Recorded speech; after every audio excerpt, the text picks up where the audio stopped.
Hello दोस्तों, राधे राधे। कैसे हैं आप सभी लोग? आशा करती हूँ अच्छे होंगे।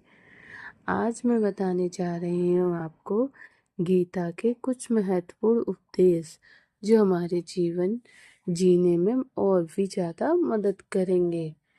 जय श्री कृष्णा दोस्तों। आज हम बात करेंगे श्रीमद् भागवत गीता की, उन उपदेशों की जो हमारे जीवन को सही दिशा दिखाते हैं।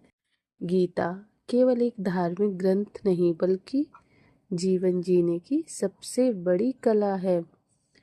इसमें पहला उपदेश है, कर्म करो, फल की चिंता मत करो। श्री कृष्ण कहते हैं मनुष्य को अपने कर्म करते रहना चाहिए लेकिन फल की चिंता नहीं करनी चाहिए। इसका अर्थ है कि हम अपना काम पूरी ईमानदारी और लगन से करना चाहिए। और दूसरा उपदेश है, सुख दुख में समान भाव होने चाहिए। गीता हमें बताती है जीवन में सुख और दुख दोनों ही आते रहते हैं। इन दोनों को समान भाव से स्वीकार करने वाला ही सच्चा ज्ञानी है। तीसरा उपदेश है, कर्तव्य सर्वोपरि है। हमारे जीवन में सबसे बड़ा धर्म है ना कर्तव्य निभाना, चाहे वह परिवार का हो या समाज का या राष्ट्र का। चौथा उपदेश है, मन पर नियंत्रण। अनियंत्रित मन ही मनुष्य का सबसे बड़ा शत्रु है। जिसने अपने मन पर विजय पा ली वह पूरी दुनिया जीत सकता है। पांचवा उपदेश है, इंद्रियों को संयम रखना। इंद्रियां अगर बस में हो तो जीवन सुखमय हो जाता है।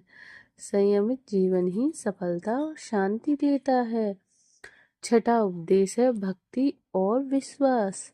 ईश्वर पर विश्वास और उनकी भक्ति से मन को स्थिरता और शक्ति मिलती है। यही हमें कठिनाइयों से बाहर निकालती है। सातवां उपदेश है, निष्काम कर्म।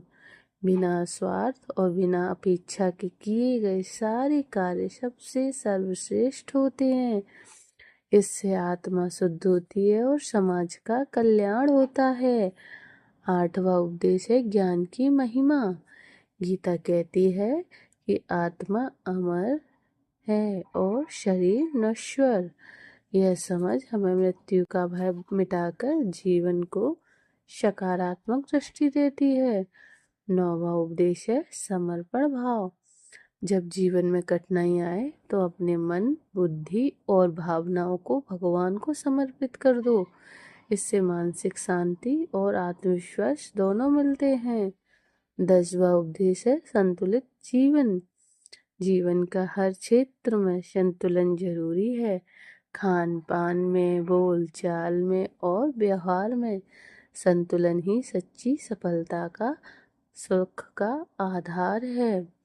दोस्तों, गीता हमें सिखाती है कि सच्चा धर्म है कर्तव्य करना, मन को जीतना, ईश्वर पे विश्वास रखना। अगर हम इन उपदेशों को अपने जीवन में उतार ले तो जीवन सफल और आनंदमय हो जाएगा। जय श्री कृष्णा। कैसी लगी वीडियो आप मुझे कमेंट में ज़रूर